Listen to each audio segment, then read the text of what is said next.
thank you everybody for attending this briefing meeting.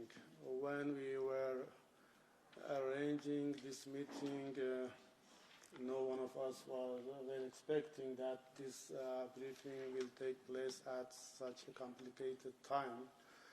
But I'm happy that it is a good opportunity for me to share with you our positions with regard to current developments in our region.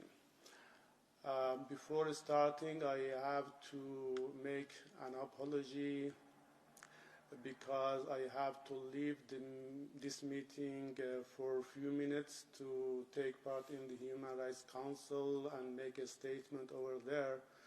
But I will be back very soon, and I ask you to stay. We have a lot of things to discuss here, and I'm completely ready to listen to your questions and explain for you our positions. If you allow me, first let me to start by saying a few words about the current situation, and then I am ready and open to any questions, and it will not be limited to these developments. Any issue which you like to raise, I will be available to answer. But as you know, the most important thing is now the aggression made by Israeli regime against Iran on 13 June, which has targeted civilians, women, children, civil infrastructure, even peaceful nuclear facilities in our country. Israel has blindly targeted residential areas, populated cities without giving any prior warning and information, and by very sophisticated methods at midnight, while the people have been at their homes, and they have targeted the homes of civilians, which led to big casualties. As you know, hundreds of innocent people, including big number of children and women, have been killed during these attacks. And a big number of civil infrastructure, including water and energy infrastructure, has been hit and has been destroyed. And there is a danger, a big danger around our peaceful nuclear facilities because of the possible exposure of the people not only in Iran but in our neighborhood to hazardous leaks. And all these things show that we are facing with an irresponsible entity. And the bitter fact is that this entity is supported by many Western countries, particularly United States, financially and logistically and militarily. They are providing intelligence to this entity. They are providing military arms to this entity.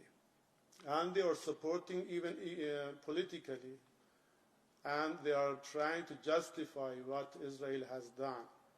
It is a very complicated situation in our region.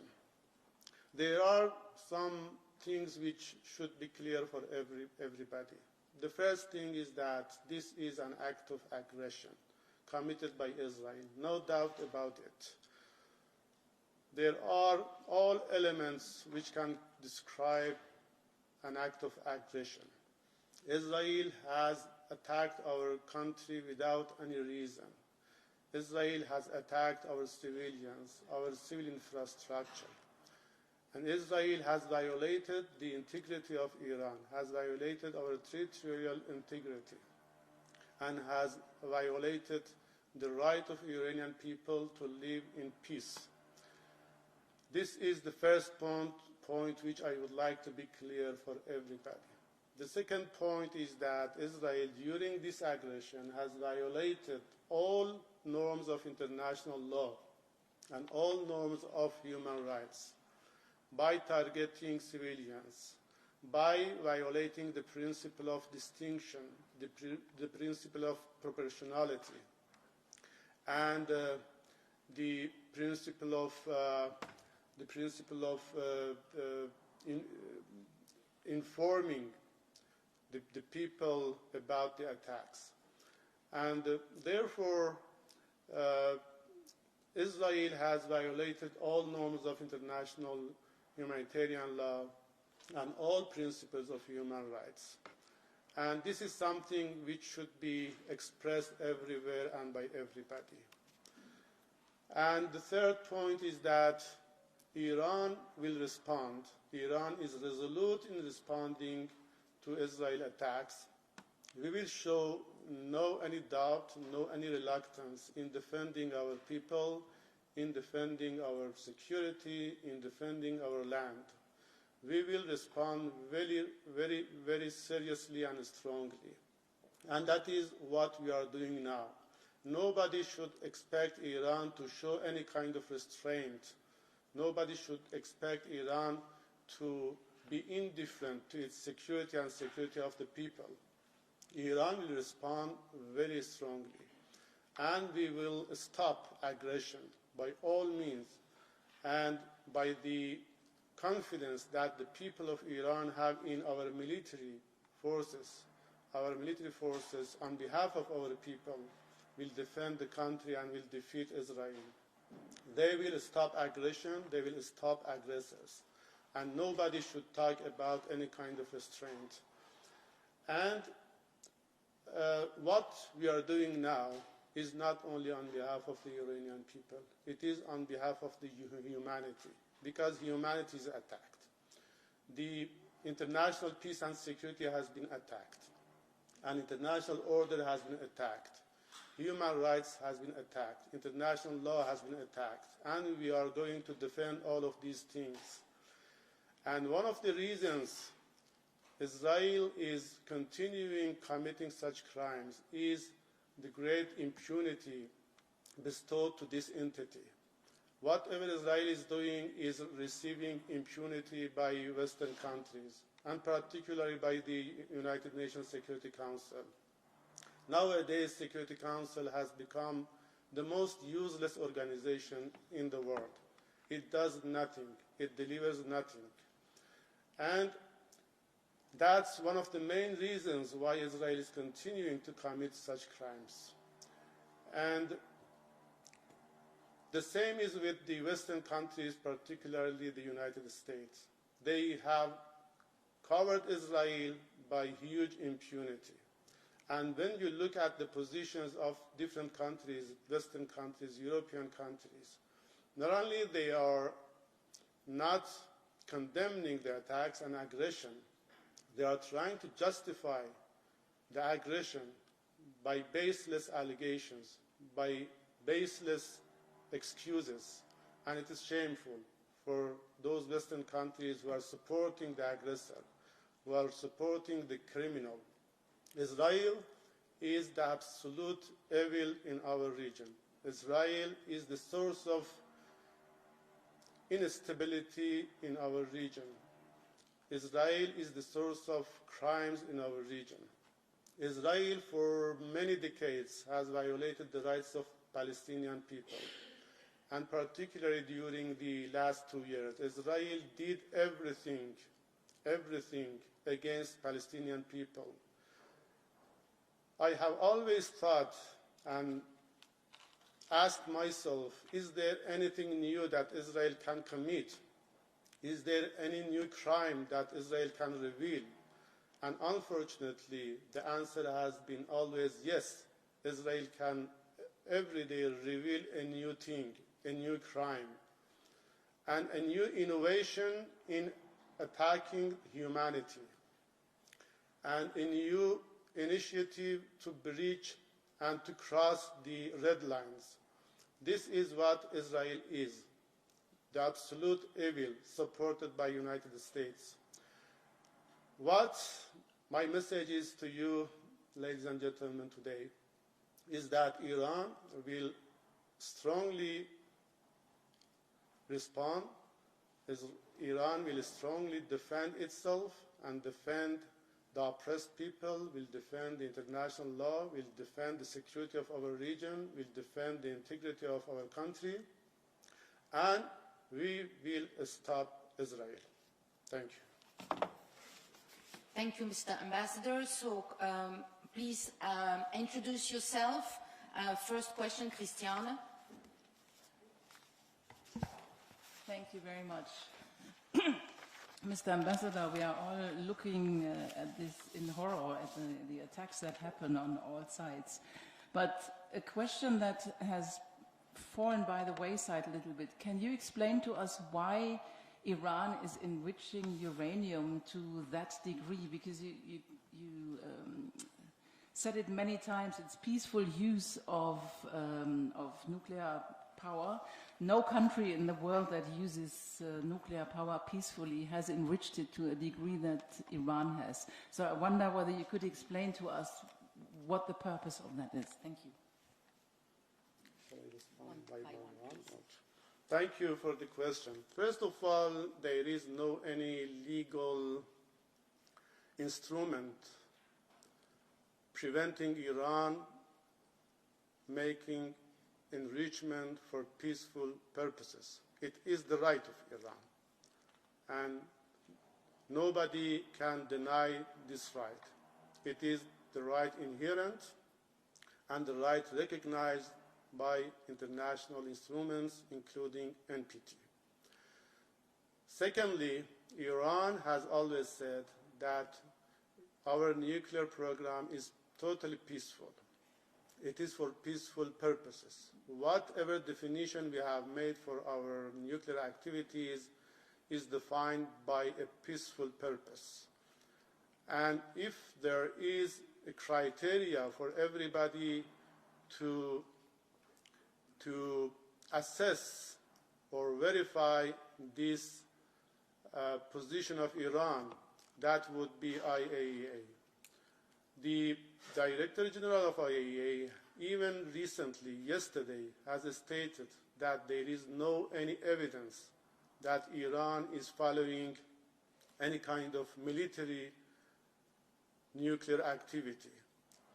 We should all abide by the international instruments. We should recognize the right of the international monitoring system. And there is no evidence that Iran has violated any kind of the legal obligations. Yes, because of our past experiences, we are different from other countries because we cannot rely on other countries to supply the necessities we have. It is our experience in the past during our war with Iraq. Nobody was helping Iran, and Iran was alone in front of many countries who were supporting Saddam. Even some European countries provided chemical weapons to Saddam. During the COVID-19, no any country gave Iran vaccines. And we have been deprived by all peaceful technologies by industrialized countries. Therefore, please do not expect us to rely on other countries to provide us with what we need. We have learned through history and through our experience that we have to be independent and we have to rely on ourselves. Thank you. Musa?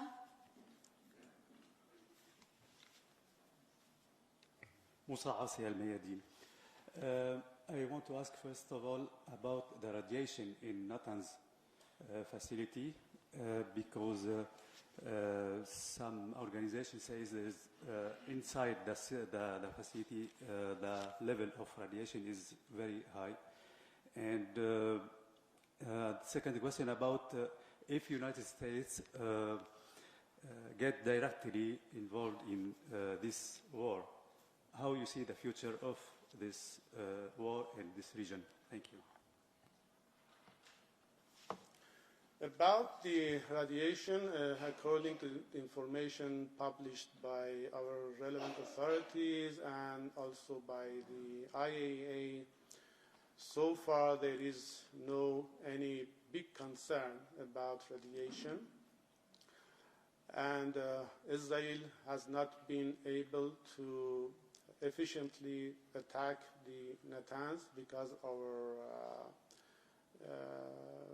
defense system has defeated the attack, some part, and but we all should be concerned about any new attack by Israel or by its supporters, and there is no any guarantee that there would be no any damage or no any radiation in the future. Therefore, everybody should take part in an international and global mobilization to stop Israel and its supporters for targeting Iran and particularly targeting the nuclear facilities. This is not something which should be tolerated.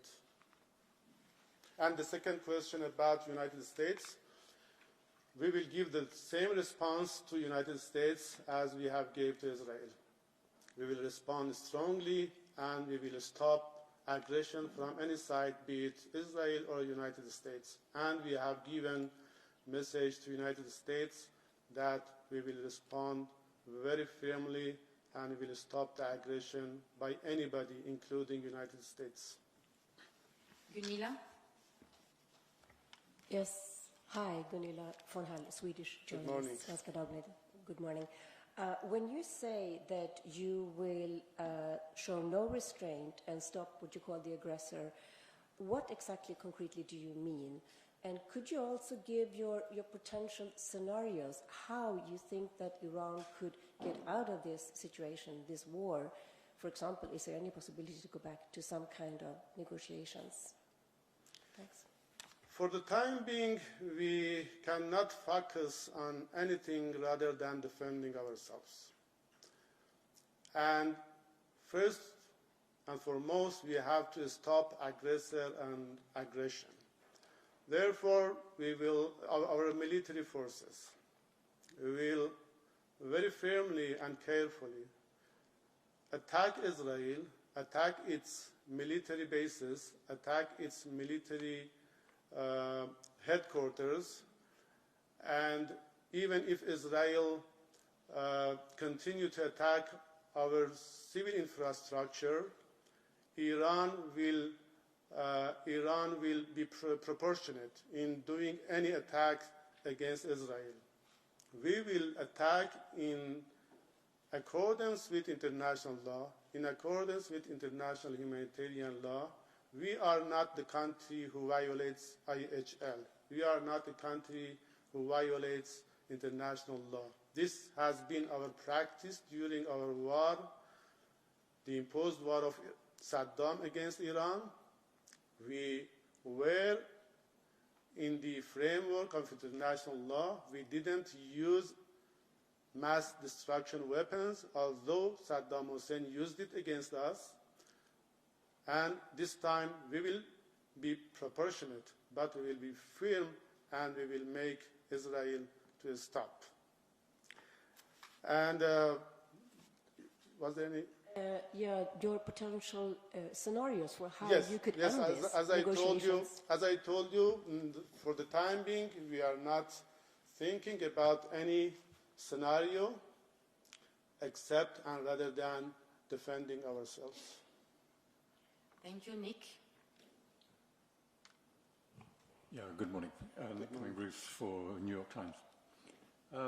I wondered how you responded to President Trump's all caps statement that what is needed from Iran is unconditional surrender. Where does that take us in this particular process?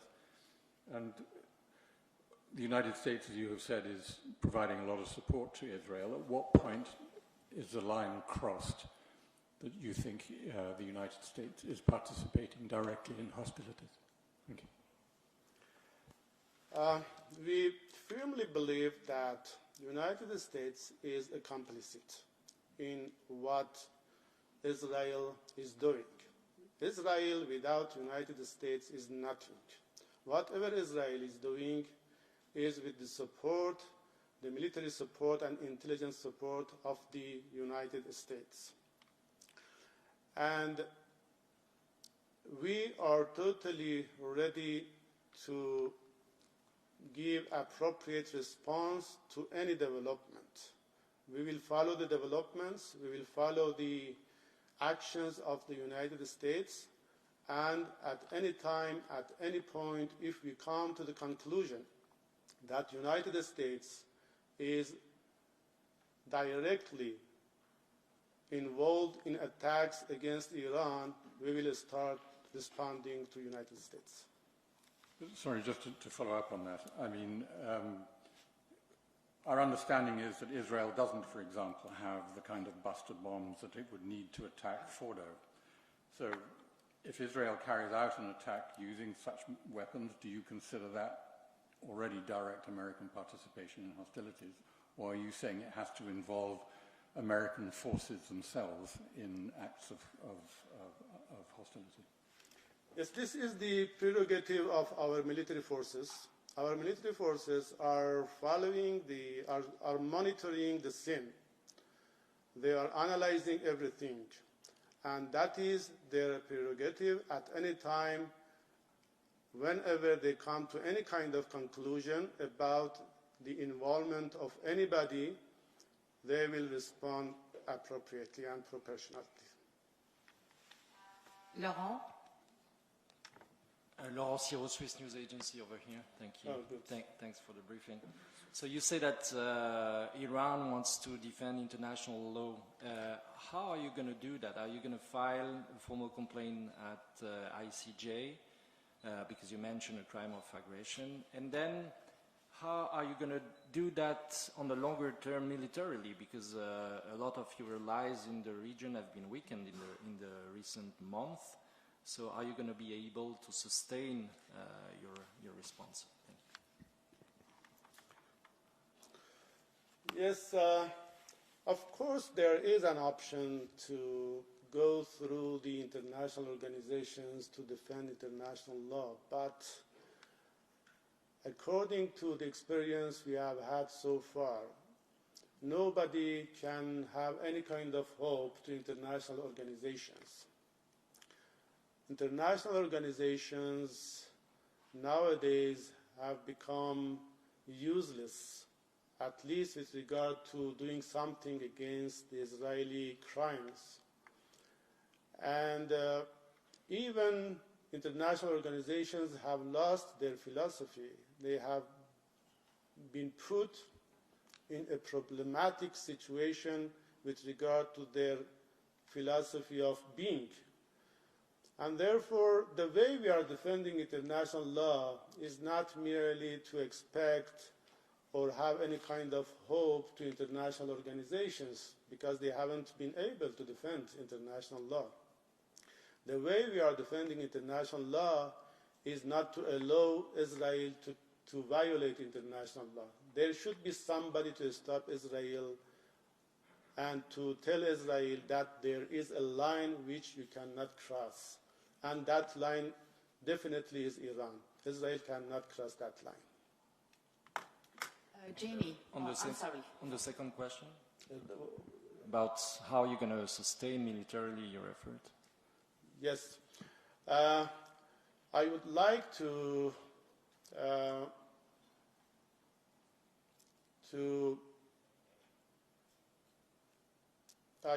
ask you to make sure that Iran has not been unprepared for such a situation. Iran is dealing with the threats of Israel for a long time, and we have been prepared for such a situation, and we have made ourselves sustained for such a situation. And therefore, we are confident about our military potentials, and this is something that we have planned for a long time to be able to be ready to deal with any kind of threat that Israel can pose to Iran, and Iranian military forces are completely ready to have a sustained defense of our country. Thank you. Jamie? Behind the camera. Yes, please. Hello, Mr. Ambassador. My name is Jamie Keaton. I'm with the Associated Press. I wanted to follow up on Christiana's question earlier about uranium. At what point and how willing is Iran to abandon or give up its uranium stockpile? There is one clear point. Iran is not following nuclear military capability.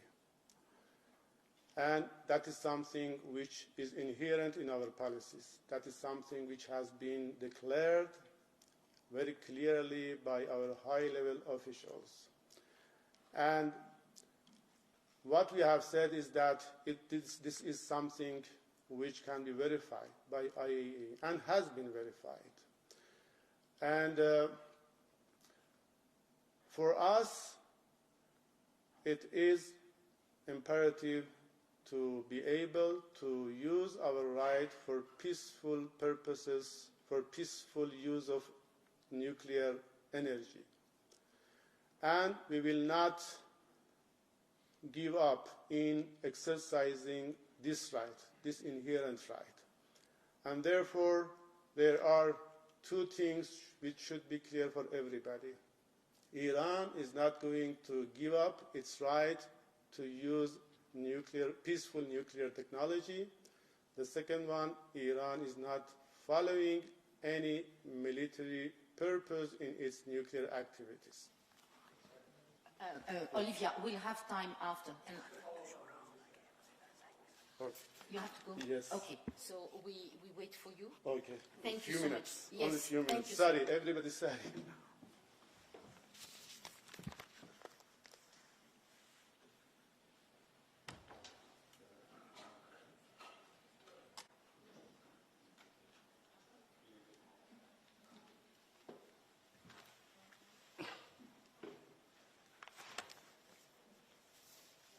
Thank you so much. Thank you. Sorry.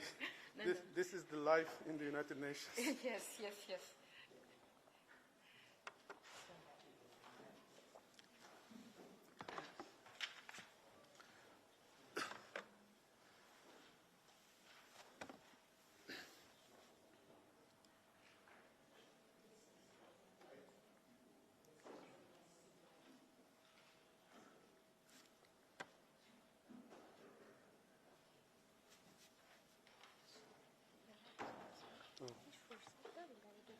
آره مشکل نیست.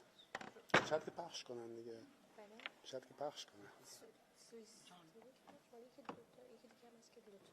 باشه ایراد نداره. هر کاری. You're ready? Yes, Okay. of course. So let's start again. Jamie, I know that you have a follow-up, but a quick one then, please. It was just about the nuclear program. Christiana had asked why Iran is enriching up to 60% or raising its levels of enrichment. Why is that happening when it could simply, it's just a small step away from potentially producing a bomb? And the IAEA, of course, censured Iran last week, the board. So why is Iran enriching at such high levels? And what can you do, what can you say to reassure the world that it's purely for civilian purposes when it could produce a weapon?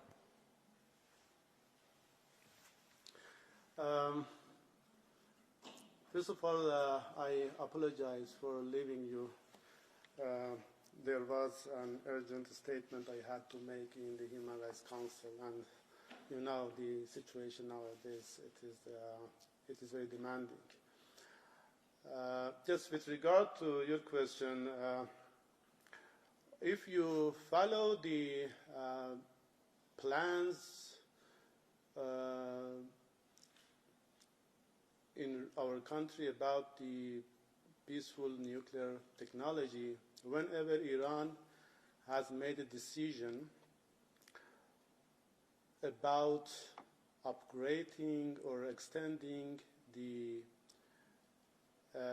our nuclear activities to a specific degree, there has been a valid economic or technological purpose behind it, which has been announced by our officials. And there has been no any nuclear activity in Iran missing such an argument or such an explanation by our authorities. Iran has always, whenever it has informed IAEA regarding any new development in our nuclear activities, it has been accompanied by a technical, economic, and technological explanation.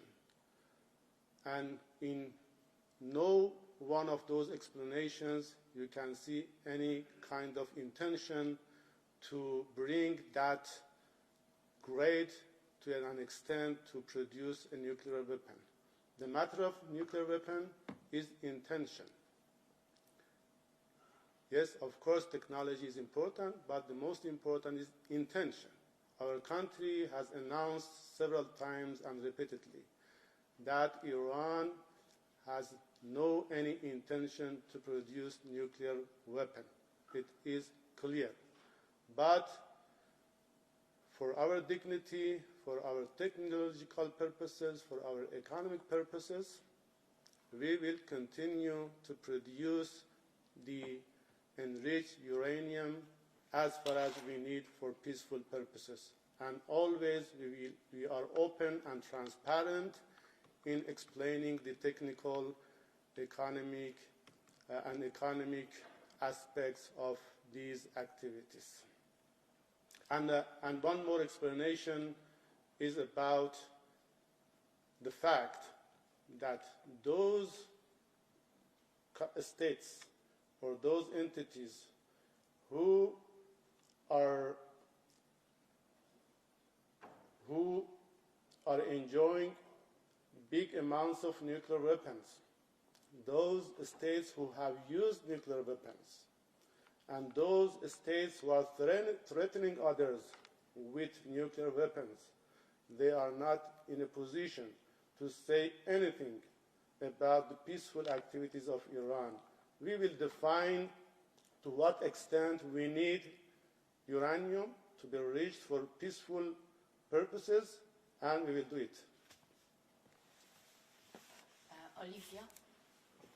Thank you, Ambassador. Olivia Lepadova from Reuters. You said earlier that if you came to the conclusion that the US is directly involved in attacks on Iran, that you will start responding to the US. Can I please get some details on what you mean by that? Do you mean you would consider attacking US bases?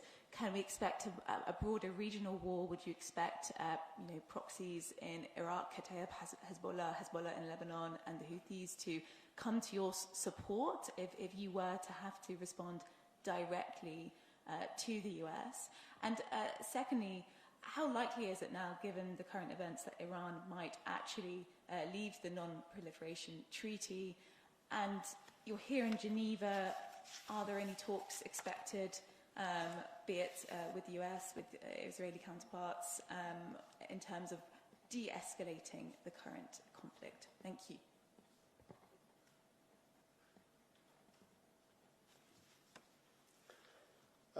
With regard to the involvement of the US, we are very closely following and monitoring the involvement, the level of involvement of the United States. Our military forces are monitoring the situation. They are ready for any reaction, and they will react whenever it is needed. For our security and for our stability, we depend on ourselves, We don't have any proxy. We don't need any proxy. And we haven't bought our security from others. Our security is indigenous in our country, is what we have made it by ourselves. We are dependent on ourselves, only on ourselves, no any other country, no any other group. And we will independently react to any kind of threat which is imposed on Iran. And of course, as I told you before, it is due to the assessment of Iranian military forces. They will monitor the situation. They will monitor the involvement of any agent in these attacks. And once they come to a specific conclusion about the involvement of any agent, they will respond appropriately. The second thing about the leaving of NPT, yes, I can acknowledge that there are some discussions in some corners of Iran about the necessity of leaving NPT, not because of a negative intention, because those who are following these discussions, they believe that NPT has lost its credibility and its integrity. Because if NPT is something which can provide nuclear weapons for few states, if NPT is something to give them the potential to threat others, if NPT is something to deprive other countries from enjoying peaceful nuclear technology, if NPT is something which, if you are out of it, you have any responsibility for not producing any nuclear weapon, then what is the meaning of NPT? What is the purpose of being in NPT? These are the discussions made in some corners in our country by some politicians, by some even parliamentarians. They have some arguments, but the final decision will be made by our government, and the final position will be announced by our government with regard to being or not to be in NPT. That is something that it is too early now to discuss it. A quick follow-up, please, from Olivia. Thank you so much, Ambassador, for your response. I just wanted to be clear. So are you saying you are currently at the stage ruling out attacking US military bases if the US were to directly become involved in this conflict? In fact, I'm not a military official. I'm a diplomat. But I'm confident on the vigilance and preparedness of our military forces. I'm not going to say what they will do, and I don't know what they will do, but I'm confident that they will react strongly, proportionately, and appropriately. Kasmira? Hello, thank you, Mr. Ambassador. Kasmira Jafford from Geneva Solutions. Just following up on Olivia's second part of the question, which I believe you didn't answer, but about potential discussions. What scope are there for Iran taking part, resuming nuclear negotiations and taking part in discussions over a ceasefire? I know you said at the beginning that where you're not in a position at the moment that you're currently defending yourselves, but could you talk about the potential for discussions? Thank you. Thank you. Sorry, I forgot to respond to this question, and thank you for reminding me for that question. Yes, as you are aware, we were not the one who left negotiations. We were negotiating, and we were seriously negotiating, and we were exchanging ideas and plans and proposals. And in the last round of negotiations, which was supposed to be held in Muscat last Sunday, we were supposed to share a proposal with the other side, which shows that Iran has been seriously following negotiations. Even in the previous occasion, it was not Iran who left the table. It was the United States, while we had an agreement, JCPOA, agreed upon by everybody and confirmed and approved by the Security Council. But it was the United States who, in an irresponsible way, left the agreement. This time, again, while we were negotiating, it was Israel who attacked Iran and made everything complicated. For me, as an Iranian, as I told you before, for me, like any other Iranian, there is nothing at this point more important and a bigger priority to stop Israel first, to stop aggression first, and to stop attacks first. And this is something which all Iranians are expecting the government to do at this point. Nobody in Iran now is expecting the government to alter the priorities. Now the first priority is to stop attacks and stop aggression. And Iran is a negotiator. Iran is a constructive player everywhere. At the same time, when it comes, Iran is a strong defender of its rights, if needed militarily. Thank you. Thank you. Yes, we had on the list Liang Tong, please. Thank you, Your Excellency, Mr. Ambassador. This is Mr. Liang from China Economic Daily. My question is simple. You, in the beginning, talked about Israeli targeting some civilian infrastructure in your country. Would you please kindly elaborate what are the things that are on the receiving end of the cyber sabotages, and what are the economic consequences that Iran has been suffering as a result of this military operation? And you said that you're going to respond proportionately. May I inquire, is it on your mind that there could be an escalation ladder where you're going to move to the point where the Strait of Hormuz has to be closed? Thanks. As I told you before, yes, some civil infrastructure has been attacked by Israel. There has been some water infrastructure, some energy infrastructure, some pipelines, and our broadcasting headquarters has been attacked.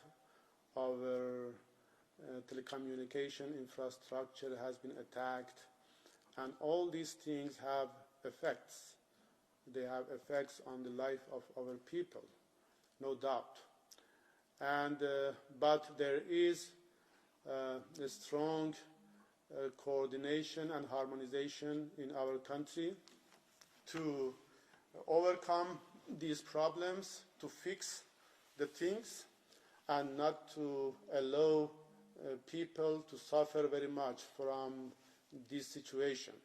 Everything has been fixed very quickly because our people, all sectors of our people have shown a great solidarity to be united against this situation, against Israel, and to fix the life of the people in the shortest time.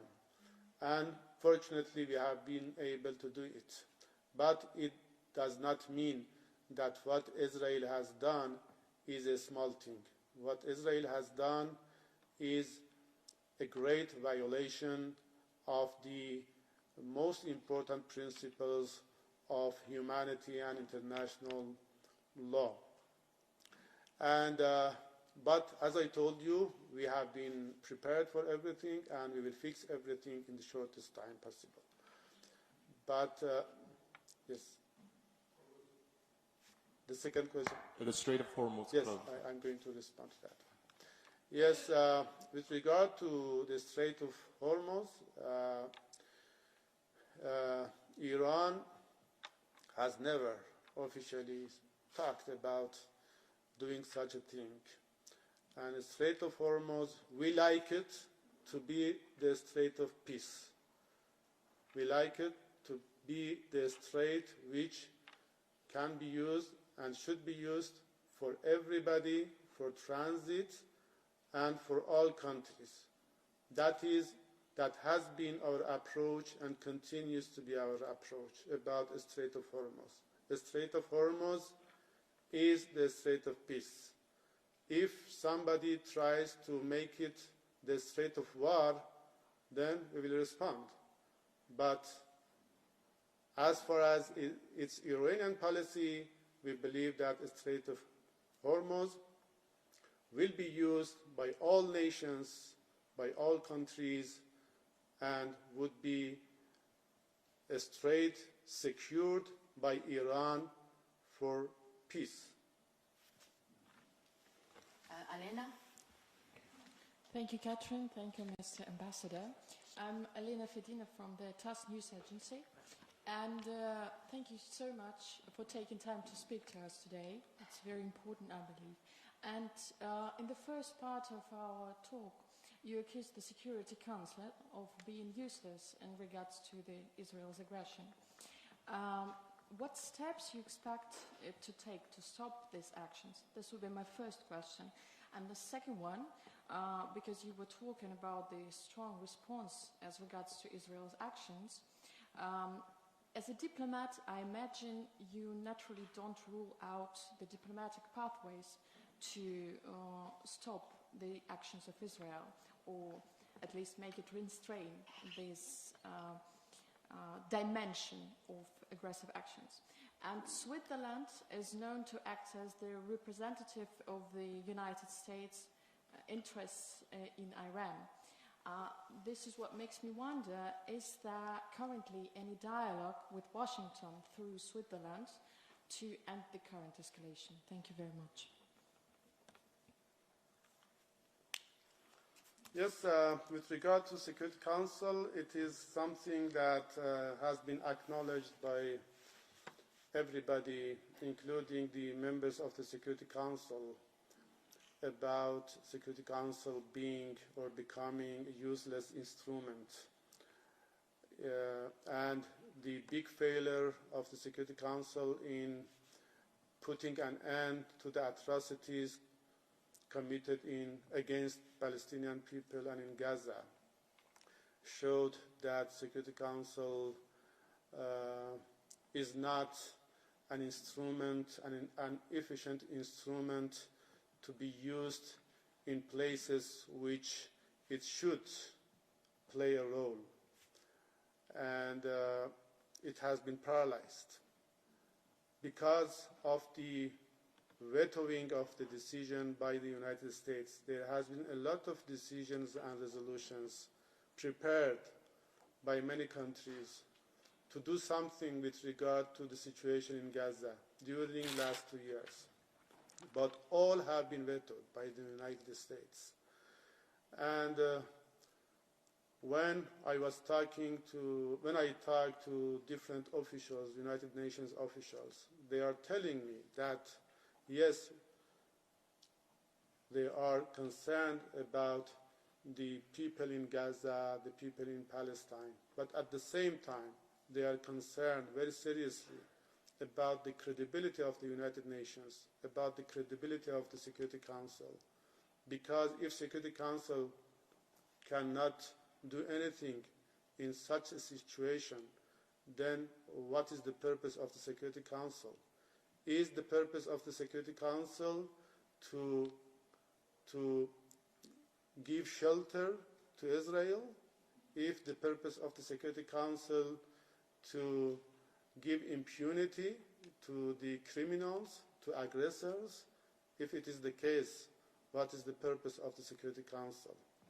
But we have learned not to hope for Security Council to do anything serious, at least with regard to those issues related to our country. We don't wait for the Security Council. We will put no any hope on Security Council. We will act independently, individually, and we will protect our interests with confidence and relying on our own capabilities. This is a fact that we are living with, and we will do based on this fact. And about the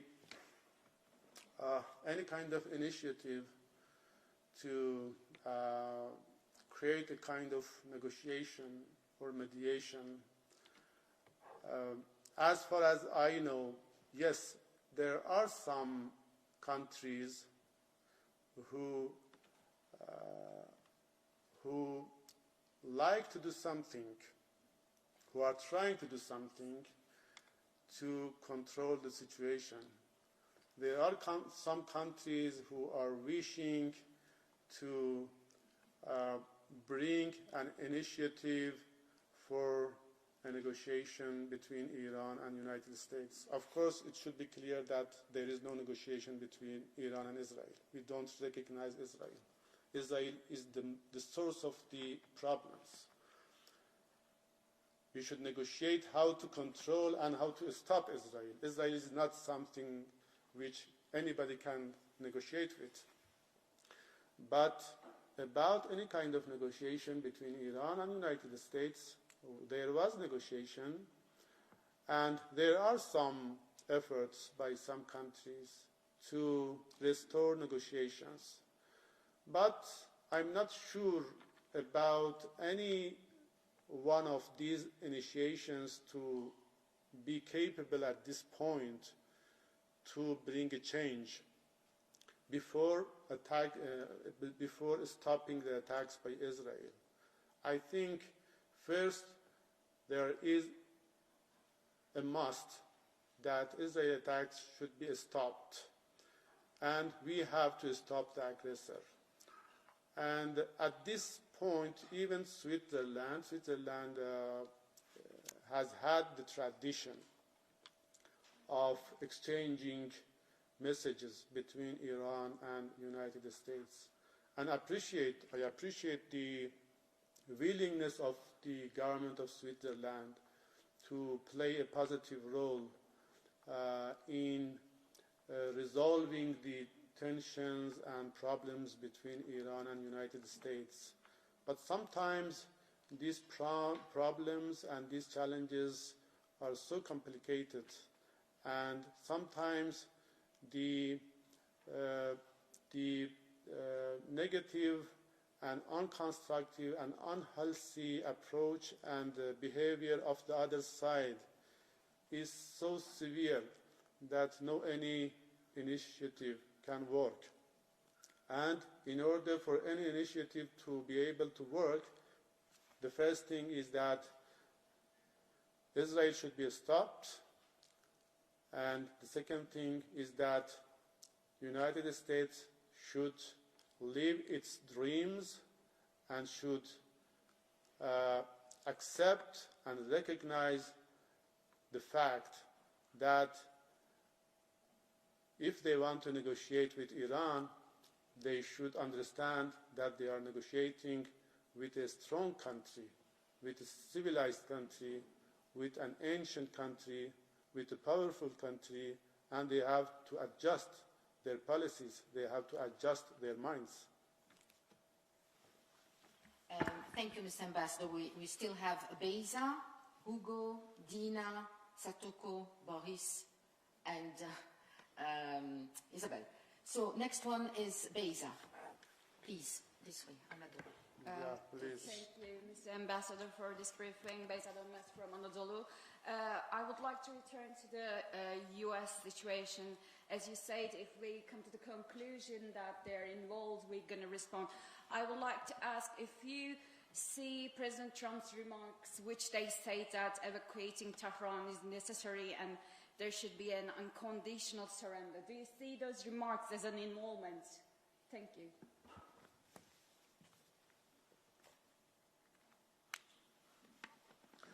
Yes, we are monitoring the remarks by the United States officials, including the President of the United States.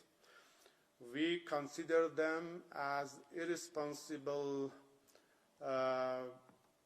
attitudes toward the challenges toward Iran, and we believe that United States policies with regard to Iran has been hostile during the past 4 decades. It's not a new thing. The threats of the United States against Iran is not a new thing. We understand that whatever threat against Iran has been done, there has been a role and involvement by the United States. For us, it is clear that the United States has a hostile attitude toward Iran because the United States does not like a country like Iran, a resistant country like Iran, who has stood up against the policies, arrogant policies of the United States. Iran is the country who is firmly standing up against the arrogant policies of the United States, and they don't like it, it is clear. But we will continue. And the remarks made by Donald Trump are completely unwarranted, are very hostile. We cannot ignore them. We are vigilant about what Donald Trump is saying. We will put it in our calculations, in our assessments, and there is a line which, if crossed, there should be a response on our side. And that line will be defined by our relevant authorities, including military forces. And once the red line is crossed, the response will come. Hugo, please. Thank you, Ambassador. Hugo Miller with Bloomberg News. You said that the attack on Natanz was not efficient. You said that the attacks on Iran's energy infrastructure have been quickly repaired. But given the scale of the attacks to date over the past 5-6 days, can you give us a bit more detail on the damage? Is there a sense that your enrichment program has been set back by days, weeks, months, or more? Can you just give us a bit more detail on where you candidly think the program, energy program stands? Thank you. Yes, as I explained before, we have been prepared for such attacks. And, Iran is an efficient country. Our organizations are efficient organizations. Our authorities are vigilant and prepared. And we have been prepared for any scenario, for any case. And that's why we have been able to manage the situation. There has been some damages to some water infrastructure, some energy infrastructure. The Israel attention has been to have great damages, but our defense system has been efficient in responding and in making them fail. Of course, whenever there is a damage, it takes a little bit time to fix it, but as I told you, because of the efficiency of our system and the efficiency of our organizations, and most importantly, because of the solidarity of the people, which we can see nowadays among Iranian people, it is unprecedented. Such level of solidarity and unity among Iranian peoples. Even those who don't like the policies of our government, inside and outside country. Nowadays they are expressing solidarity. Nowadays they are condemning Israel. Nowadays they are telling us that we are ready to do anything for our country. Because of this solidarity, Iran has been able to fix the things very quickly. And if there is something remaining, we will fix it. And on the attacks on the enrichment facilities, there has been an attack, and this attack is against all norms, is against all principles, and it is one of the most critical red lines crossed by Israel. But Israel has not been able to bring a big damage to our nuclear facilities, because we have had precautionary arrangements before. We have made necessary arrangements before in order to protect our facilities, in order to make them secure and safe in the case of any aggression or attack by anybody. Because we know that they are against our people, they are against our people to enjoy this technology, and in order to guarantee the rights of our people to use this technology, we need it, and we need to do anything to make it secure and safe, and we have made it safe. Just to follow up, so you're saying there's really been no setback in time terms. If you're saying that the attacks have essentially failed, the precautions, the measures you're taking by putting the development program underground, you're saying that it has essentially not set back the program?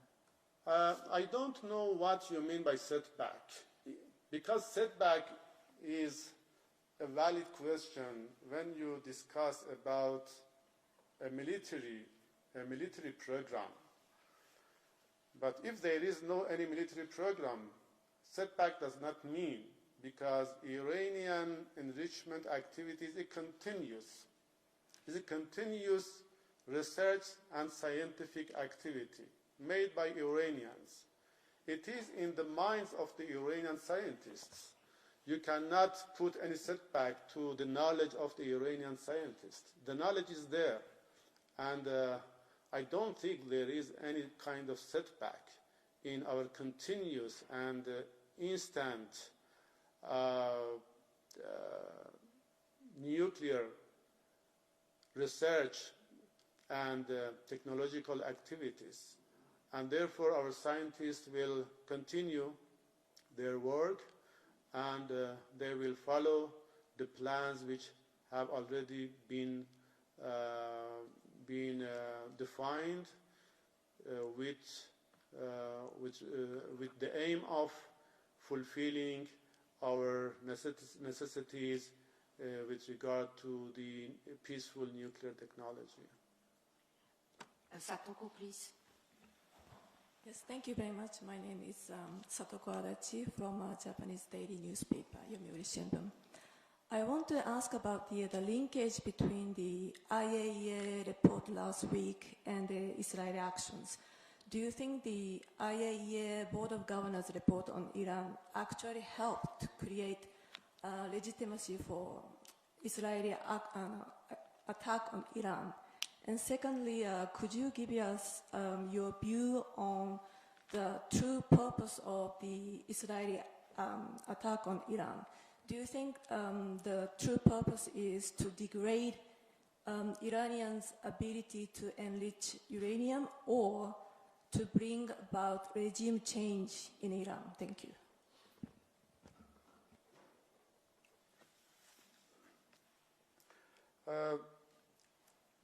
With regard to the linkage between the report and the resolution of IAEA and Israeli attack, I don't think there can be a valid linkage because the report does not tell anything to justify the attack of Israel. It is the other way around. The report, the information provided by the report, once again acknowledges that there is no any intention in Iranian nuclear activities to pursue military purposes.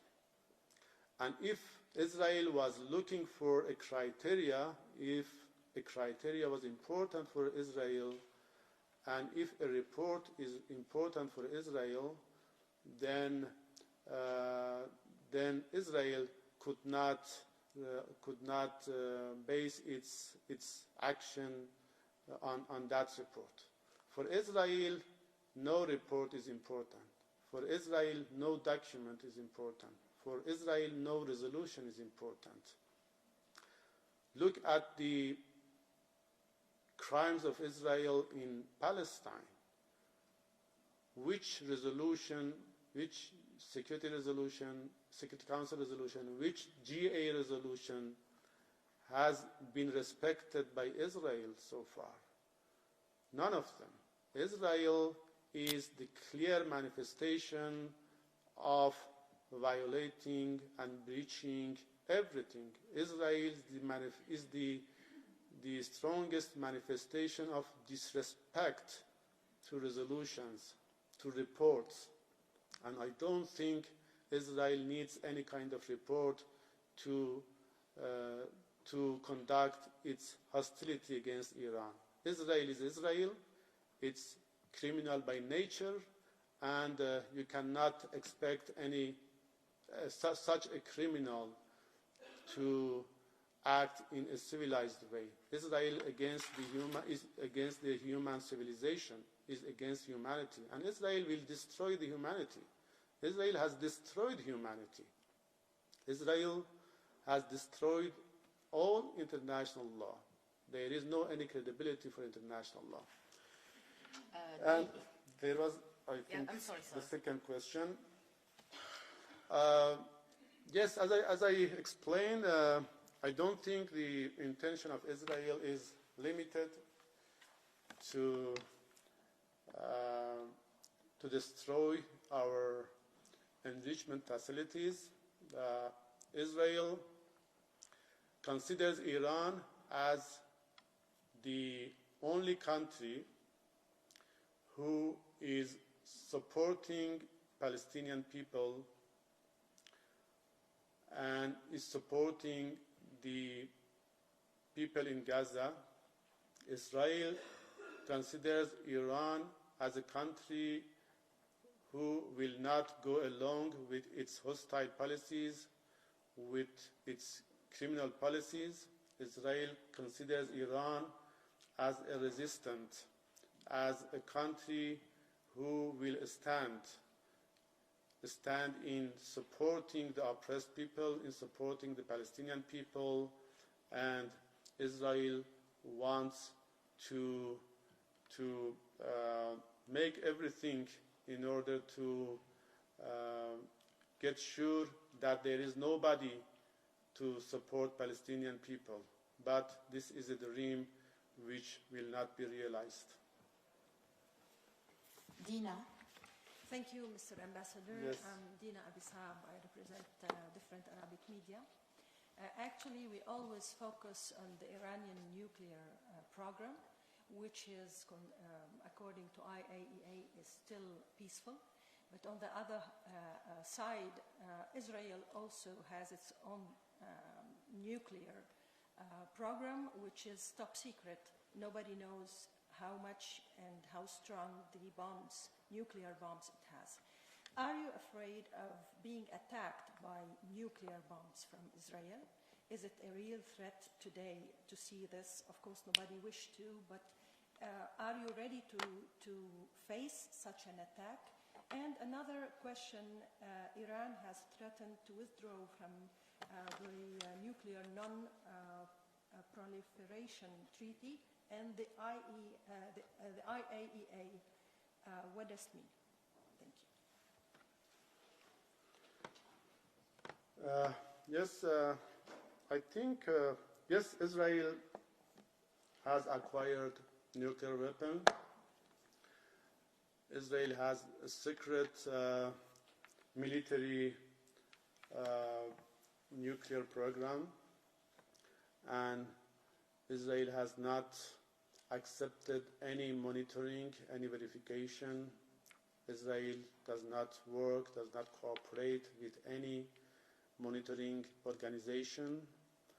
And indeed, Israel, by possessing nuclear weapons, is a big danger for the global security. We understand it. We do not underestimate the fact that Israel, by nature, is a criminal who can commit everything. But the way we have to deal with this fact is to be prepared for any scenario, for any case. We cannot expect Israel to show any kind of respect to any regulation, to any norm, and for such an entity, the only way to deal with is to be prepared and to be strong. With regard to the second question, I think I answered that question before about the possibility of withdrawing NPT. Yes, as I told you before, there are some discussions among parliamentarians, among politicians in Iran. There is an inclination among some people in Iran about the uselessness of NPT and serious questions about why we should continue being in NPT. But these are the discussions which are made in an open and democratic society like Iran, but the final decision will be made by the relevant authorities, and I think they will wisely decide about our approach and our policy with regard to NPT. Thank you. Isabel? Yes. Yes. Thank you, sir. Good morning. Thank you for this briefing. I am Isabel Saco for the Spanish News Agency. I would like to ask you about the human toll of the attacks, because the government, the authorities have recognized around 220 deaths, but many independent sources are stating close to 600 deaths. So I would like you to give us the last information that you have on this, and if the attacks are focusing for the moment just in Tehran and around the nuclear facilities, or if there are other locations in the country, civilian locations that has been hit. Thank you. According to the figures provided by our relevant authorities, particularly the Ministry of Health of Iran, and as far as I have followed, there has been more than 220 people killed and hundreds of people injured during the attacks. And even there has been some Iranian scientists assassinated. There has been an ambulance belonging to Iranian Red Crescent organization which was attacked the day before yesterday, leading to the killing of 3 members of Iranian Red Crescent organization. Some health workers have been attacked. And as I told you, due to the attack made against Iranian broadcasting headquarters, 3 journalists have been killed. And as you can see, most of the victims are civilians. More than 30 children, more than 50 women have been killed. And they have attacked blindly the residential areas, the buildings which have been inhabited by civilians. And I think their intention is to create fear among people. Most of the casualties have been from civilians. I think most of the locations attacked by Israel are residential areas, are civil infrastructure. Israel has not been able to attack our nuclear facilities efficiently, and there has been some efforts to attack nuclear facilities, but most of the attacks have been conducted against residential areas, against civilians, and most of the victims are civilian people in our country. And I don't think Israel has any concern about the targeting civilians, and I think they are intentionally targeting civilians.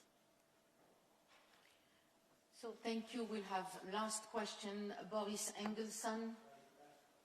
Oh, Johnny, sorry. Please. So, Boris and John. So Boris, quickly, s'il te plaît.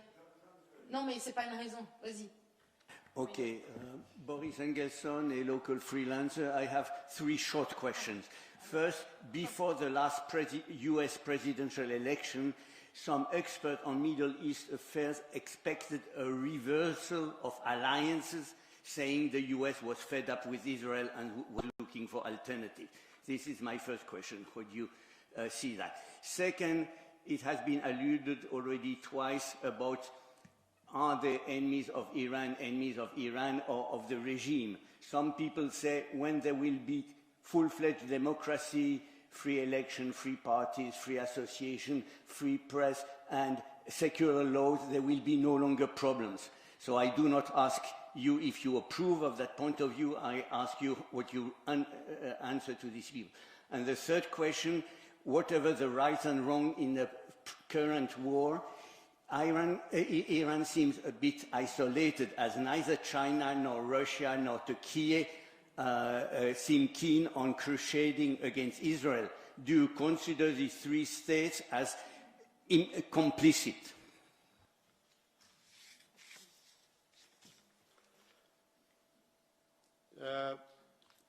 Fortunately, there has been a good alliance emerged in our region for peace and regional cooperation and regional stability.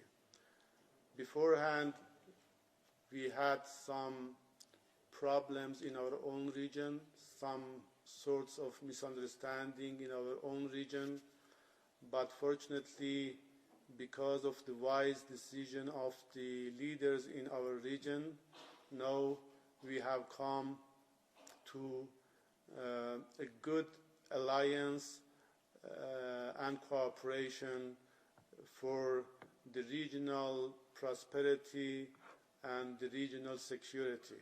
That is a positive development which we cherish. But the United States has tried to interfere in all issues in our region. United States does not like the security in our region, and while we were working, and still we are working with our neighbors, with our friends in the region, to make our region a prosperous region, a stable region, a secure region. But Israel, as I told you, Israel is the source of insecurity in our region.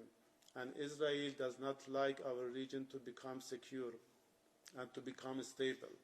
As far as Israel is in our region, there will be no security in our region, because this is the main problem and the main source of insecurity.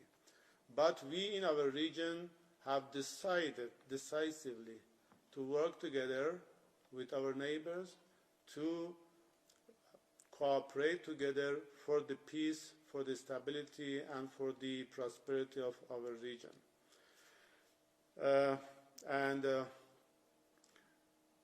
I think the alliance, there can be an alliance of civilizations, alliance of peace lovers, alliance of freedom lovers, but an agent like the United States or the current President of the United States cannot be a party to such alliances. They can only be a party to the alliances for crime, the alliances for evil, for alliances for war.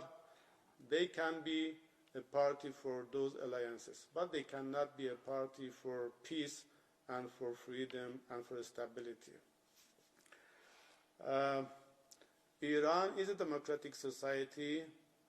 Iran is an evolving society.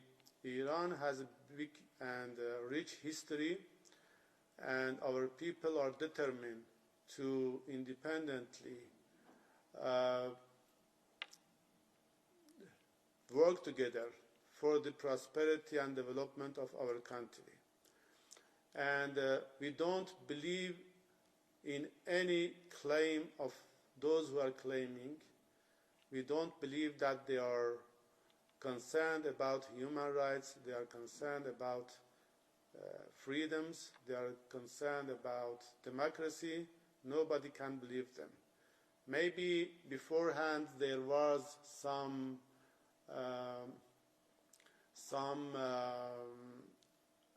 questions, or some, we didn't have enough evidences to tell everybody, to show everybody that United States is not supporting human rights. But now it is clear for everybody. There is no any need for provide any more evidence. It has become clear and more clear than ever that United States has nothing to do with democracy, has nothing to do with human rights, and is the main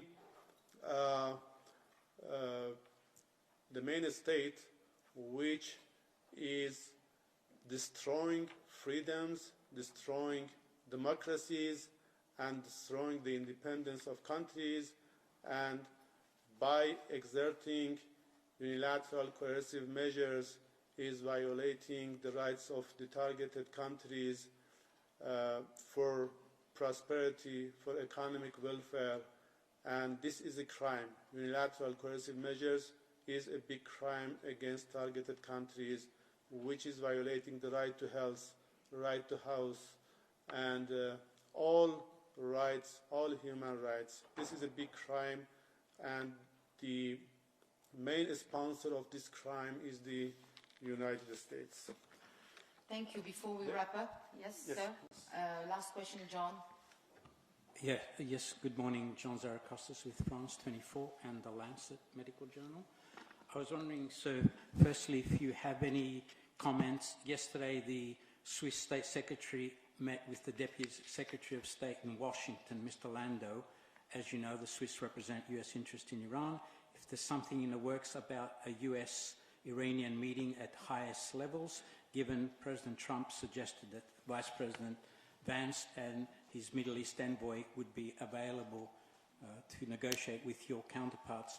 And secondly, with reference to the situation in Iran, you mentioned you're prepared. How prepared is the country in civil defense in the worst case scenario of a radiological fallout if one of the facilities was attacked and had leakage, serious leakage within Iran and affecting neighboring countries? Thank you.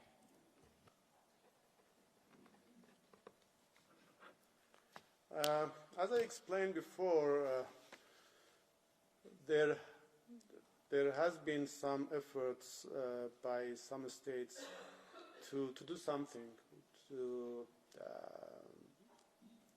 control the situation and to innovate a solution for the current tensions. And but if there is any serious initiative, I'm not aware of that. I generally know and understand that there are some efforts by some states to do something. But I'm not sure if there has been any serious initiative developed or emerged so far or not. But we really recognize and cherish the role of the countries, including Switzerland, who are trying to bring an initiative to solve the problem and to bring a solution for the tensions. And with regard to the second question, I think instead of expecting Iran to control the effects of attacks on nuclear facilities, everybody should push Israel for not making any threat for those facilities. Because if facilities are attacked, there is no guarantee that the radiation is harmless. There would be some harms, serious harms, not only for Iran, but also for the neighborhood. Therefore, there is no any guarantee to make sure that if a nuclear facility is attacked, there would be no any effect. There would be effects. And you cannot expect Iran to control all these effects. You should, or the international community should make Israel to respect international regulations and not to make any threat to the peaceful nuclear facilities. It is, I think, a global obligation to secure the safety and security of the peaceful nuclear facilities everywhere, including in Iran. So, Mr. Ambassador, so a big thank you to you. Also, a big thank you to your team, and a particular thank you to Mariam and to Maeva, who did start the discussions between the mission and Akanu. And of course, you're welcome if you want to come back. We will be happy to have you. I definitely should come back because today, because of the current situation, we were not able to discuss other issues. There are a lot of other issues and matters which I like to discuss it with you. I had prepared myself for those discussions, but since you were interested in focusing on the current situation, so our discussion was limited to the current situation, and I hope one day I come back to this kind of briefing session to discuss other issues too. And once again, my apologies to you for making an interruption in the middle of the meeting. Thank you. Thank you, sir. Thank you.